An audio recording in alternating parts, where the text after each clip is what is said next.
Shalom sahabatku, kembali sebelum kita merenungkan kebenaran firman Tuhan di pagi hari ini, mari kita sama-sama berdoa. Bapa kami yang ada di kerajaan sorga, terima kasih ya Tuhan untuk pagi hari ini. Kami sungguh mengucap syukur untuk nafas kehidupan yang masih Tuhan berikan untuk setiap kami. Sekarang kami ingin kembali belajar dan merenungkan tentang kebenaran firman-Mu. Terus tuntun setiap kami ya Tuhan, lewat kebenaran firman yang akan kami dengar. Amin. Pagi hari ini, kita akan kembali merenungkan kebenaran firman-Nya dengan tema kabar baik. Mari kita buka Alkitab di dalam kitab Yesaya pasal 61, ayat pertama sampai ayat yang kedua. Demikian firman Tuhan. Roh Tuhan Allah ada padaku. Oleh karena Tuhan telah mengurapi aku, Ia telah mengutus aku untuk menyampaikan kabar baik kepada orang-orang sengsara dan merawat orang-orang yang remuk hati, untuk memberitakan pembebasan kepada orang-orang tawanan dan kepada orang-orang yang terkurung kelepasan dari penjara, untuk memberitakan tahun rahmat Tuhan dan hari pembalasan Allah kita, untuk menghibur semua orang berkabung.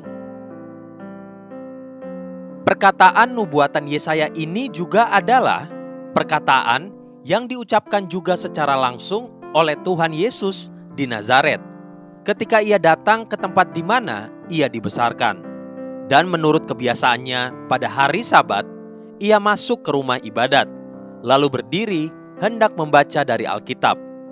Lalu kepadanya diberikan kitab Nabi Yesaya, dan setelah dibukanya, Ia menemukan nas di mana ada tertulis seperti yang baru saja kita baca dan dengarkan.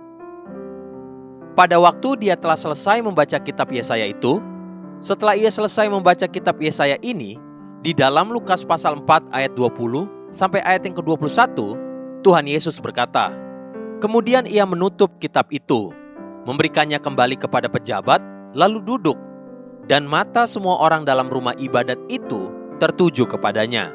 Lalu ia memulai mengajar mereka, katanya, pada hari ini, genaplah nas ini sewaktu kamu mendengarnya. Seakan hendak menyatakan bahwa kedatangannya ke bumi adalah untuk menggenapi perkataan nubuatan kitab Yesaya ini, yakni untuk memberitakan perihal tahun rahmat Tuhan dan hari pembalasan Allah kita, dan untuk menghibur semua orang berkabung. Dengan kata lain, tahun rahmat Tuhan yang Tuhan kerjakan adalah tahun kabar baik bagi orang-orang sengsara, orang miskin, dan yang tertindas. Itulah tujuan kabar baik yang Kristus bawa ketika Dia datang ke bumi. Setelah Tuhan Yesus berbicara dengan membaca dan mengulangi perkataan kitab Yesaya tadi, Injil Lukas pasal 4 ayat 18 dan ayat yang ke-21 menuliskannya demikian. Roh Tuhan ada padaku, oleh sebab Ia telah mengurapi aku, untuk menyampaikan kabar baik kepada orang-orang miskin.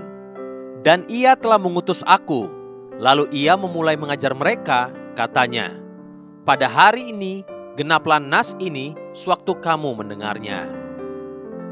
Inilah sebuah tanda, apabila Roh Tuhan ada pada kita, maka hidup kita pasti akan menjadi kabar baik bagi orang-orang miskin, orang sengsara, dan yang tertindas.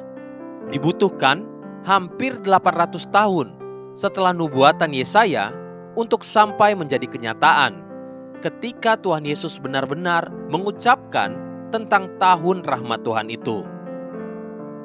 Kehadiran Kristus adalah kabar baik bagi semua orang-orang yang sengsara dan yang mengalami penderitaan. Seperti itu jugalah tanda apabila kita berkata, aku dipenuhi Roh Tuhan, maka seharusnya lah hidup kita menjadi kabar baik bagi mereka yang miskin dan sengsara. Haleluya. Sahabatku, mari kita sama-sama berdoa. Terima kasih Bapa Surgawi untuk kebenaran firman yang kembali menegur dan mengajarkan setiap kami agar kehidupan kami menjadi kabar baik bagi mereka yang miskin dan sengsara, seperti yang Engkau sudah lakukan. Amin.